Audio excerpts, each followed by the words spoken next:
Hello hello hello good morning. क्या हाल चाल बच्चों, प्यारे बच्चों। मैं आशा करता हूँ कि आप लोग सब ठीक ठाक होंगे, मस्त होंगे। और अब अपनों ने इस श्रृंखला को, इस चेन को शुरू किया है, तो इस चेन के साथ आप जुड़ चुके होंगे। जैसा कि मैंने आपको बताया है कि अपनों ने नई कोचिंग इंस्टीट्यूट तैयार किया है, इसको आपके लिए शुरू किया है। इस कोचिंग इंस्टीट्यूट का नाम टॉपर्स स्टूडियो है। जैसा कि आप देख पा रहे होंगे कि मैंने आप ये टी शर्ट पहन रखी है, इस पर लिखा है टॉपर्स स्टूडियो। ठीक है। इस कोचिंग में अपन नाइन्थ पढ़ेंगे, टेंथ पढ़ेंगे, इलेवेंथ पढ़ेंगे, ट्वेल्थ पढ़ेंगे। Nine, ten, eleven, twelve, eleven, twelve, nine, ten, eleven, twelve के साथ जेई और नीट की तैयारी भी की जाएगी। और इलेवेंथ और ट्वेल्थ में अगर हर सब्जेक्ट पढ़ाएंगे अपन, जैसे कि आर्ट्स हो, कॉमर्स हो, एग्रीकल्चर हो, हर एक सब्जेक्ट की क्लास चलाएंगे अपन। जैसे कि अभी तो अपना जो आज अपनों ने स्टार्ट की है, टेंथ लेवल का स्टार्ट किया है। और अगर आपकी रिक्वायरमेंट रहेगी, आप हमसे कहेंगे कमेंट्स के माध्यम से, आप किसी भी माध्यम से हमसे बोलेंगे कि सर हमें इलेवंथ और ट्वेल्थ भी तैयार करवाना है, शुरू करवाइए, तो हम इलेवंथ और ट्वेल्थ पे शुरू करवा देंगे। और इलेवंथ ट्वेल्थ में हम बोर्ड लेवल का तो पढ़ाएंगे ही पढ़ाएंगे, लेकिन हम जेई नीट लेवल का भी पढ़ाएंगे। और हम जो है, आप सोच रहे होंगे कि सर जेई नीट लेवल का कैसे पढ़ाएंगे, आप हल्के में मत लीजिए। उम्र देख के ये मत सोचिए कि क्या नॉलेज होगा, क्योंकि हमने 4-5 साल में, पिछले 4-5 साल में हमने सारी इस पूरे सिलेबस के माध्यम से और पूरे भी जो है ना, सब पेपर्स देख के सब चीज़ समझ चुके हैं। तो आप बिल्कुल भी हल्के में मत लीजिए। मैंने खुद जेई निकाला हुआ है, जेई मेंस में मेरी 98% आइल है। 2023 में निकाला हुआ है मैंने 2023 में निकाला हुआ है, लेकिन मैं उस चीज़ को छोड़ दिया। मैं कुछ और कर रहा हूँ।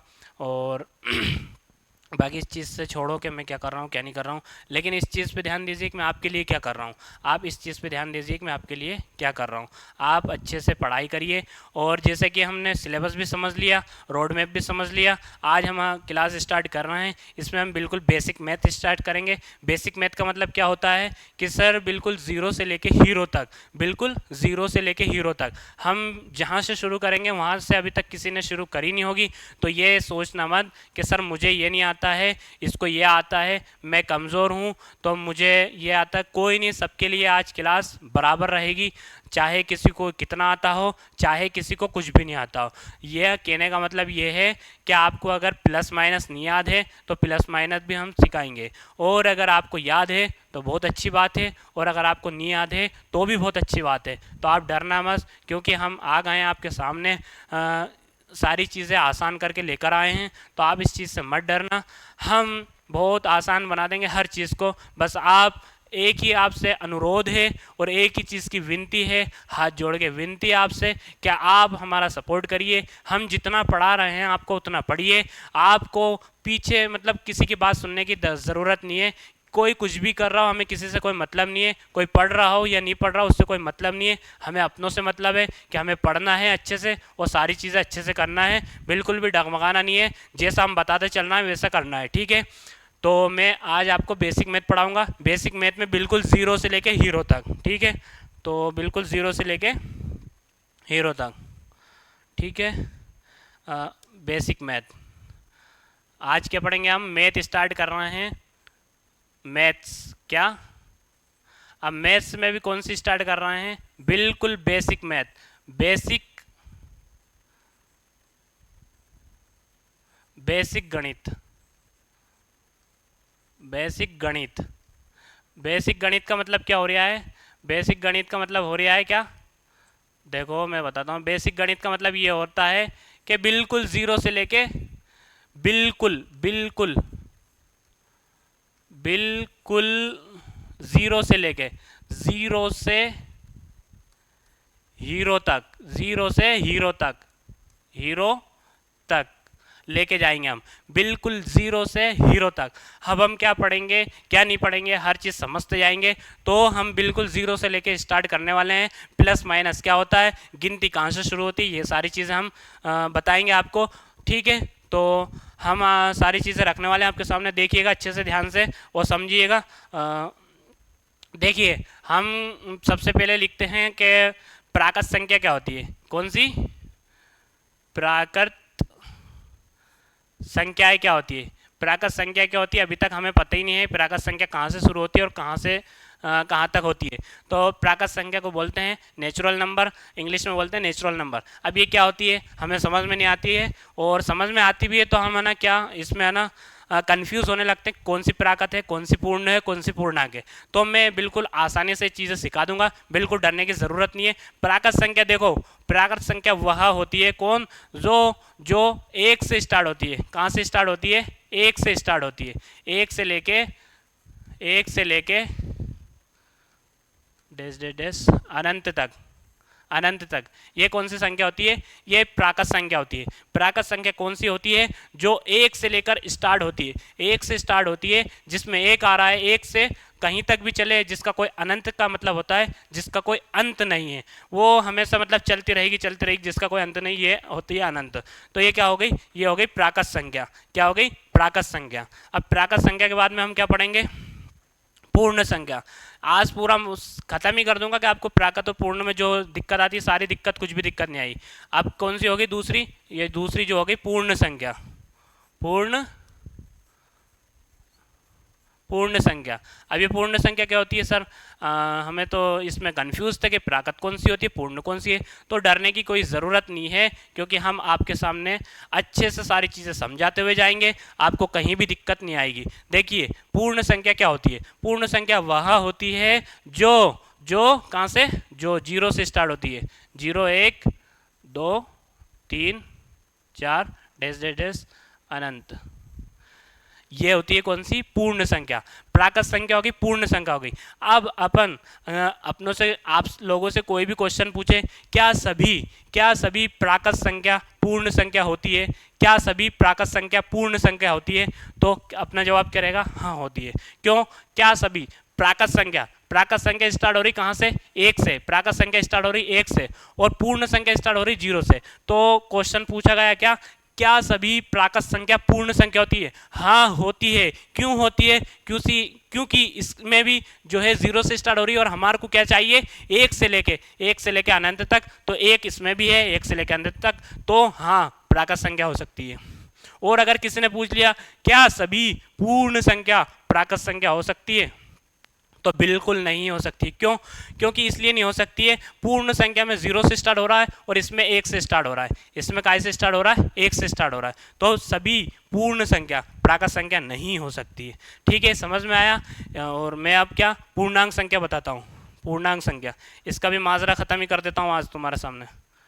पूर्णांक संख्या क्या होती है? पूर्णांक संख्या क्या होती है सर? ये पूर्णांक संख्या, सर इसमें भी कंफ्यूज थे हम। तो पूर्णांक संख्या मैं बताता हूँ कि पूर्णांक संख्या ये होती है और क्या होती है, क्या नहीं होती है। समझना, ये स्टार्ट होती है कहाँ से? ये स्टार्ट होती है 0 से लेके 1 2 3 4 डैश डैश डैश अनंत तक। कहाँ तक? अनंत तक। ये 0 से इधर भी चलेगी प्लस में भी, और ये माइनस में भी चलेगी। माइनस के 1 माइनस के 2 और डैश डैश डैश अनंत। ये अनंत हो गया। ठीक है, तो ये जो है प्लस में जो संख्या चल रही है, इन्हें क्या बोलते हैं? इन्हें धनात्मक संख्या बोलते हैं। क्या बोलते हैं इन्हें धनात्मक संख्याएं बोलते हैं। क्या बोलते हैं बेटा? धनात्मक संख्या। क्या बोलते हैं बेटा? धनात्मक संख्या। कि सर जी हमें समझ में आ गया। अरे बोलो हाँ के ना, आया समझ में? अब ये जो सर, ये तो जो प्लस में चलती है तो होती है क्या? धनात्मक। लेकिन जो माइनस में चलती है इन्हें क्या बोलते हैं? इन्हें भी आप बता दीजिए बेटा। जो माइनस में चलती हैं इन्हें हम क्या बोलते हैं? ऋणात्मक संख्याएं। क्या बोलते हैं बेटा? ऋणात्मक संख्याएं। क्या बोलते हैं? ऋणात्मक संख्या। क्या सर ये भी समझ में आया? लेकिन ये 0 को क्या बोलते हैं? कि बेटा 0 को मैं बताता हूँ। जैसे कि 0 को क्या बोलते हैं? 0 ना तो ऋणात्मक है ना धनात्मक है। तो फिर सर जी क्या बोलेंगे हम इसे? तो हम बेटा इसे बोलने जा रहे हैं क्या? उदासीन। क्या बोलेंगे? ये उदासीन होता है। क्या होता है बेटा? उदासीन। ये उदासीन होता है। आया समझ में? ये 0 जो है उदासीन होता है। आया समझ में? अब आपसे कोई क्वेश्चन पूछे, क्या सभी पूर्णांक संख्याएं प्राकृत संख्या होती है, तो आपका जवाब क्या रहेगा? बोलो कमेंट्स करो, क्या रहेगा? मैं बताता हूं। क्या सभी पूर्णांक संख्याएं प्राकृत संख्याएं होती है? नहीं होती है। क्यों? पूर्णांक संख्या, क्या सभी पूर्णांक संख्या, पूर्णांक में तो माइनस में भी है मतलब धनात्मक में भी है, ऋणात्मक में भी है, तो इसमें क्या है प्राकृत संख्या में ओनली धनात्मक में है। तो क्या क्या सभी पूर्णांक संख्याएं प्राकृत संख्याएं नहीं होती है? इसलिए नहीं होती है क्योंकि ये माइनस में भी है, ये प्लस में भी है और ये ओनली प्लस में है। अब कहीं का पूछ ले आपसे क्या सभी पूर्णांक संख्याएं, क्या सभी पूर्णांक संख्याएं पूर्ण संख्या होती है? तो सभी पूर्णांक संख्या पूर्ण संख्या नहीं होती है। क्यों? क्योंकि धनात्मक में भी है, ऋणात्मक में भी है और इसमें ओनली धनात्मक में है। समझ में आया? और अगर कोई आपसे पूछ ले क्या सभी प्राकृत संख्याएं पूर्णांक संख्याएं होती है? तो बिल्कुल होती है, जरूर होती है। क्यों होती है? क्योंकि अपनों को क्या चाहिए? प्राकृत संख्या क्या है? 1 से लेकर अनंत तक, और इसमें प्लस में भी है तो अपनों को प्लस में ही चाहिए, तो ये हो सकती है। क्या सभी प्राकृत संख्या पूर्णांक संख्या हो सकती है? बिल्कुल जरूर हो सकती है। अब क्या क्या एक और क्वेश्चन बन सकता है, क्या सभी पूर्ण संख्याएं पूर्णांक संख्याएं हो सकती है? जी बिल्कुल हो सकती है। क्यों हो सकती है? क्योंकि हमें क्या चाहिए? 0 से लेके अनंत तक, और इसमें 0 से लेके अनंत तक भी है, तो हो सकती है। क्या सभी पूर्णांक संख्याएं पूर्णांक संख्या हो सकती है? बिल्कुल हो सकती है। ये नोट कर लीजिए, इसके आगे का बताता हूँ फिर मैं और क्या करना है।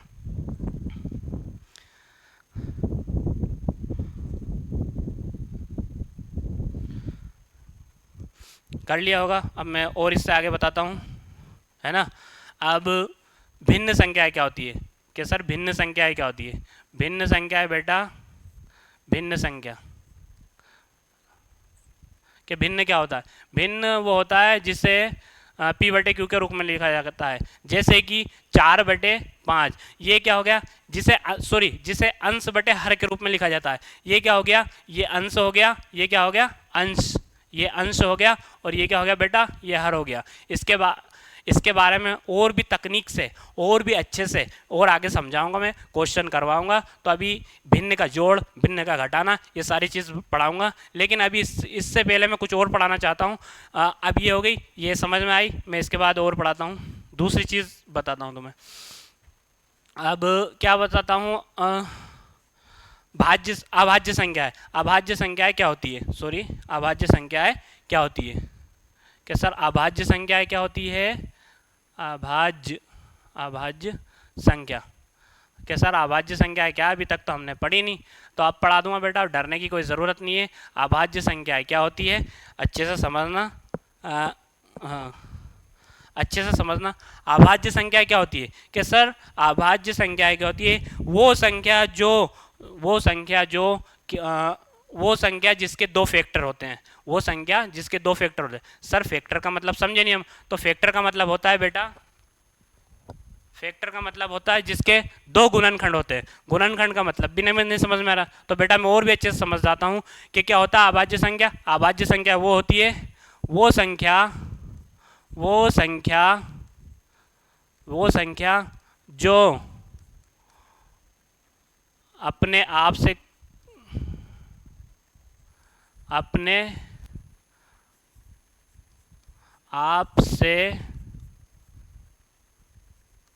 कट जावे और एक से कटे, वो क्या कहलाती है? वो बेटा अभाज्य संख्या कहलाती है। क्या कहलाती है? वो अभाज्य संख्या कहलाती है। कि सर समझ में नहीं आया हमें, तो हमें समझा दीजिए और अच्छे से। देखिए मैं और अच्छे से समझाता हूँ, इसको पहले देख लीजिए कि अभाज्य संख्या क्या होती है? जिसके दो फैक्टर होते हैं। जिसके दो फैक्टर होते हैं। अब समझ में नहीं आ रहा सर हमें, तो किसके दो फैक्टर होते हैं? देखिए अभाज्य संख्या, जैसे कि मैं उदाहरण लेके बता देता हूँ आपको। उदाहरण ये हो गया, ठीक है। तो उदाहरण क्या होगा कि सर देखिए 2, 3, 5, 7, 11, ये अभाज्य संख्या होगी। अब आपने सर बताया कि जिसके दो फैक्टर होते हैं। कैसे होते हैं? देखिए दो फैक्टर ये हैं, जैसे कि ये किससे कट रहा है? एक स्वयं से कट रहा है, मतलब एक तो 1 से कट रहा है और एक 2 से कट रहा है। 2 से मतलब स्वयं से कट रहा है। तो एक फैक्टर ये हो गया और एक फैक्टर ये हो गया। ये दोनों फैक्टर होगा। मैंने बोला था ना जिसके दो फैक्टर हो क्या कहलाता है? वो अभाज्य संख्या कहलाती है। अब ये भी है, देखो सबसे छोटी सम अभाज्य संख्या कौन सी है? ये सबसे छोटी सम अभाज्य संख्या है। कौन सी है? सबसे छोटी सम अभाज्य संख्या। सबसे छोटी सम अभाज्य संख्या। अभाज्य संख्या, ये सबसे छोटी सम अभाज्य संख्या है। कौन सी है सबसे छोटी सम अभाज्य संख्या? कौन सी है? 2। ठीक है, ये समझ में आया। जैसे कि इसके देख लीजिए, इसके भी दो ही फैक्टर हैं, इसके भी दो ही फैक्टर हैं, एक तो 1 है और एक स्वयं ये 5 है। तो ये कोई सा भी देख लीजिए, इसके भी एक ही फैक्टर है, दो फैक्टर सॉरी, ये 1 है और एक 11 है। तो समझ में आ गया, इसके भी दो फैक्टर हैं और इसके भी दो फैक्टर हैं, इसके भी दो फैक्टर हैं। तो अभाज्य संख्या समझ में आ गई होगी। अब मैं बताने जा रहा हूँ, अभाज्य संख्या समझ में आ गया। अब मैं भाज्य संख्या बताता हूँ। अब भाज्य संख्या समझिए, क्या भाज्य संख्या है? भाज्य संख्या है, भाज्य संख्या किसे कहते हैं? कि सर हमें तो नहीं पता भाज्य संख्या किसे कहते हैं। अब मैं बता देता हूँ भाज्य संख्या बेटा किसे कहते हैं। देखिए, भाज्य संख्या किसे कहते हैं? भाज्य संख्या वे संख्या है, वे संख्या, वे संख्या जिसके जिसके दो से ज़्यादा गुणनखंड हो, दो से ज़्यादा गुणनखंड हो, गुणनखंड हो। तो कौन सी संख्या है? वे संख्या है जिसके दो से ज़्यादा गुणनखंड हो। कि सर समझ में नहीं आया? कि वही अभी मैंने फैक्टर वाली बात बताई थी, वही फैक्टर वाली बात है कि जिसके दो से ज़्यादा फैक्टर हैं, जिसके दो से ज़्यादा फैक्टर हैं। तो क्या आप सर इसका भी उदाहरण लेके बता दीजिए? बेटा मैं इसका भी उदाहरण लेके बता देता हूँ, समझ में आ जाएगा तुम्हें। और सर ये भाज्य संख्या को और भी कुछ बोलते होंगे, तो बेटा भाज्य संख्या को यौगिक संख्या भी बोलते हैं। क्या बोलते हैं? यौगिक संख्या भी बोलते हैं, यौगिक संख्या भी बोलते हैं भाज्य संख्या को। देखो मैं इसका उदाहरण लेके बता देता हूँ, समझ में आ जाएगा। तो इसका उदाहरण क्या है? अभी उसका भी उदाहरण से समझ में आ गया था, अब इसका भी उदाहरण से बता देता हूँ कि उदाहरण से कैसे क्या, कितने फैक्टर कैसे क्या रहेंगे। ठीक है, जैसे कि देखो ये 4 हो गया, 6 और 8, 9 और 12, ये क्या हो गया? ये अभाज्य सॉरी भाज्य संख्या होगी। अब इसके दो से ज़्यादा फैक्टर कैसे हैं? देखिए, एक तो ये 1 से कटेगा, ठीक है, एक ये 2 से कटेगा, एक ये कितने 4 से खुद से कटेगा।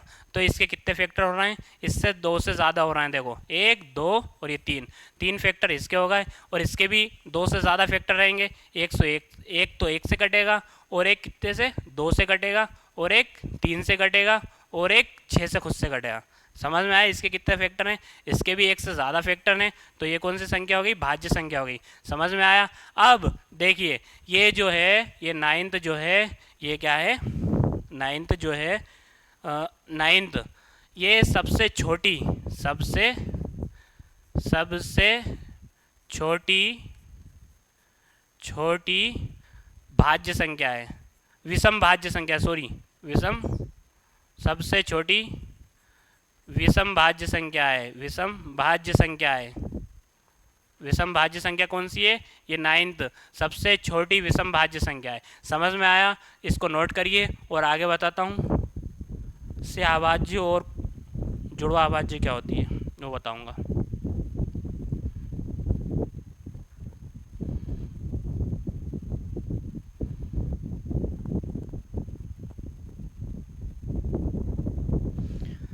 आ गया होगा। अब दूसरा बताता हूँ ना, सहअभाज्य क्या होती है? सहअभाज्य बता देता हूँ मैं कि सहअभाज्य क्या होती है। देखिए कि सर सहअभाज्य क्या होती है? सहअभाज्य, सहअभाज्य संख्या क्या होती है? कि सर समझ में नहीं आया हमें, ये और बता दिए सहअभाज्य क्या होती है। कि बेटा सहअभाज्य संख्या वे संख्या है जिसका HCF, जिसका HCF एक आएगा, जिस जोड़े का HCF सॉरी जिस जोड़े का HCF एक आएगा, वो कौन सी है? सहअभाज्य संख्या है। जैसे कि 3 और 5, इसका HCF कितना आएगा? तो HCF इसका आप निकाल के देख लेना कितना आएगा। इसका HCF एक ही आएगा। और 11 हो गई, 13 हो गई और इसका भी एक ही आएगा। और 7 हो गई और 11 हो गई, इसका भी एक ही आएगा। तो क्या सर HCF हमें निकालना ही नहीं आता है? तो बेटा HCF भी मैं अच्छे से निकालना सिखा दूंगा, ट्रिक से भी सिखा दूंगा, लेकिन अभी इतना कर लीजिए और आगे मैं सिखा दूंगा HCF वाला भी, HCF भी। ठीक है, तो अब सहअभाज्य हो गई। अब जुड़वा अभाज्य संख्या पढ़ेंगे। क्या पढ़ेंगे? जुड़वा अभाज्य संख्या है। जुड़वा अभाज्य क्या है तो अब वो भी बता देता हूँ। जुड़वा अभाज्य संख्या है, जुड़वा अभाज्य संख्या है। जुड़वा अभाज्य। कि सर जुड़वा अभाज्य क्या होती है? कि जुड़वा अभाज्य वो संख्या होती है अभाज्य, जैसा कि वैसी अभाज्य संख्या है, वैसी अभाज्य संख्या है। कि सर जुड़वा अभाज्य क्या होती है? मैं लिख ही देता हूँ, वैसी अभाज्य संख्या है, वैसी अभाज्य संख्या जिसके बीच में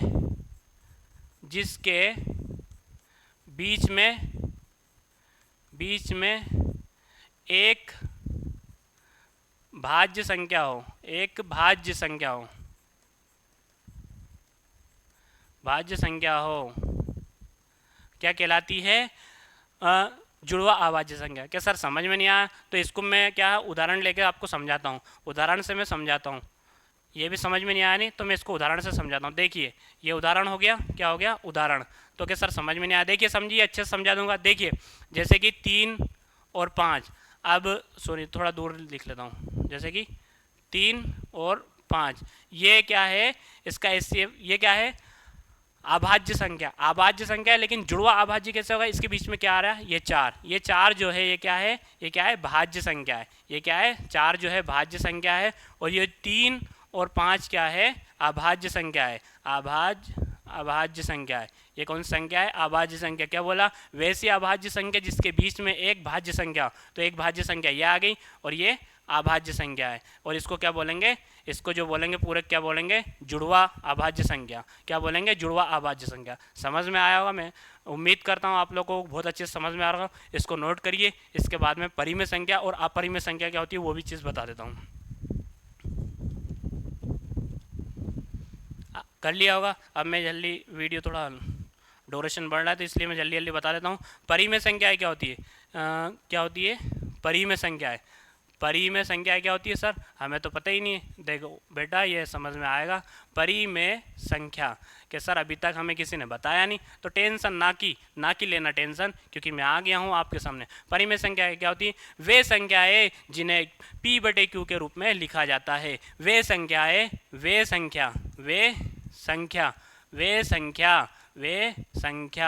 जिन्हें P/Q के रूप में Q के रूप में लिखा जाता है। कौन सी संख्या कहलाती है? परिमेय संख्या। सर समझ में नहीं आया? परिमेय संख्या देखिए, परिमेय संख्या ये परिमेय संख्या है। तो क्या सर परिमेय संख्या क्या है? परिमेय संख्या ये है जैसा कि जिन्हें P/Q के रूप में लिखा जाता है, अब P/Q में मतलब जैसे कि P/Q, ठीक है, लेकिन क्या P और Q पूर्णांक हो, P और Q पूर्णांक हो, और Q तथा Q बराबर नहीं होना चाहिए जीरो के। Q बराबर नहीं होना चाहिए जीरो के। अब मैं उदाहरण लेके समझा लेता हूँ, ठीक है? तो देखिए ये उदाहरण हो गया। देखिए P/Q के रूप में जैसे कि 3/4 हो गया, और 5/6 हो गया, और 0/1 हो गया। ये भी लेकिन 2/0 नहीं होना चाहिए। क्यों नहीं होना चाहिए? देखो Q बराबर नहीं होना चाहिए जीरो के। ये तो Q बराबर है जीरो के, तो ये नहीं होगी। कौन सी? परिमेय संख्या नहीं होगी। तो समझ में आया होगा, मैं आशा करता हूँ। जल्दी कर लीजिए, इसके बाद में आप परिमेय संख्या बताता हूँ। इसको नोट कर लीजिए, ठीक है? नोट कर लिया होगा। अब क्या बताने वाला हूँ? अपरिमेय संख्या है। अपरिमेय संख्या क्या होती है सर? ये भी मैं बता देता हूँ। अपरिमेय संख्या सर अभी तक हमें समझ में नहीं आई, अब समझ में आ जाएगी बेटा, डरने की ज़रूरत नहीं है। बोलो हाँ के ना? हाँ। देखिए अपरिमेय संख्या ये होती है। देखिए कौन सी होती है अपरिमेय संख्या? वे संख्या है जिन्हें P/Q के रूप में नहीं लिखा जाता है। P/Q के रूप में नहीं लिखा जाता है। तो सर कैसे लिखेंगे हम? मैं बताता हूँ। देखिए जिन्हें P/Q के रूप में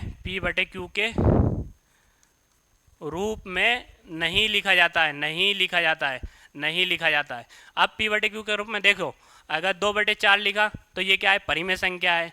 अब अगर 1 लिखा, ये भी परिमेय संख्या है। तो फिर कौन सी, ये नहीं है, देखो p बटे q के रूप में कौन सी लिख सकते हैं, p बटे q के रूप में ये नहीं लिख सकते हैं, कौन सी, जैसे कि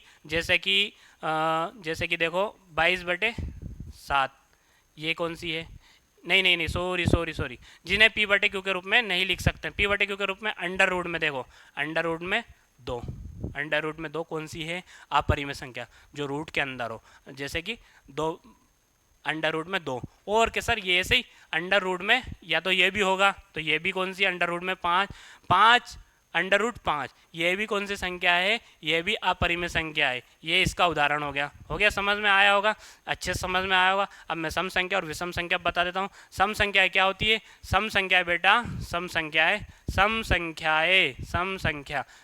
क्या होती है सर, कि सम संख्या वो होती है, कौन सी होती है, मैं बताता हूँ, जो वही जिसके 2 से ज़्यादा फैक्टर हों, जैसे कि अभी ये 2 से शुरू हो रही, 2 4 6 8 10 डैश डैश डैश, ये सम संख्या हो गई। अब विषम संख्या कौन सी होती है, तो विषम संख्या कौन सी होती है, ये मैं बता देता हूँ। विषम संख्या कौन सी होती है, ये विषम संख्या होती है। देखिए 1 3 5 7 9 11, ये विषम संख्या होती है, ये सम संख्या होती है, ये विषम संख्या होती है। आपको अच्छे से समझ में आया होगा। अब क्या वास्तविक संख्या, अवास्तविक संख्या है। अब अवास्तविक संख्या वास्तविक में आती है कौन सी, जैसे कि ये परिमेय संख्या है, ये सब। और अवास्तविक संख्या और बता देता हूँ, अवास्तविक संख्या क्या होती है सर, अवास्तविक संख्या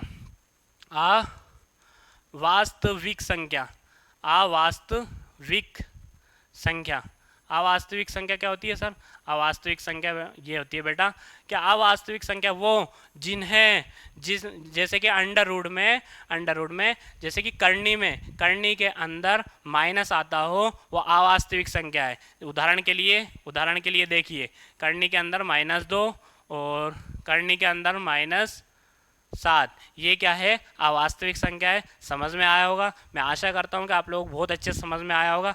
तो अब मैं चाह रहा हूँ कि इस वीडियो को ज़्यादा लंबी ना करी जाए, तो वैसे ही हो गई है 30 मिनट की, तो इतना ही रखा जाए। तो मैं आशा करता हूँ कि आप लोगों को समझ में आया होगा। अब इससे अगला जब पढ़ाया जाएगा उसमें और भी चीज़ें बताई जाएगी, प्लस माइनस सारी चीज़ें बताई जाएगी। मैं आशा करता हूँ कि सब लोगों को समझ में आया होगा, बहुत अच्छे से समझ में आया होगा। तो मैं इस चीज़ का आशा करता हूँ कि आप लोगों को बहुत अच्छे से समझ में आया होगा।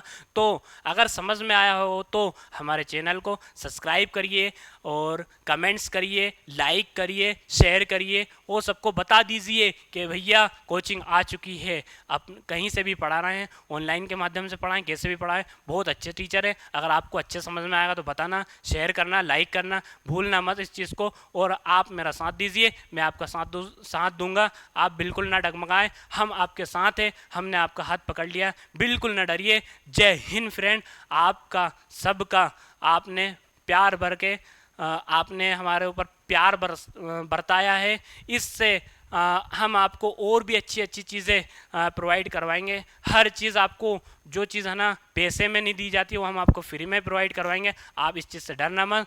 तो आज की कथा को यहीं समाप्त करते हैं।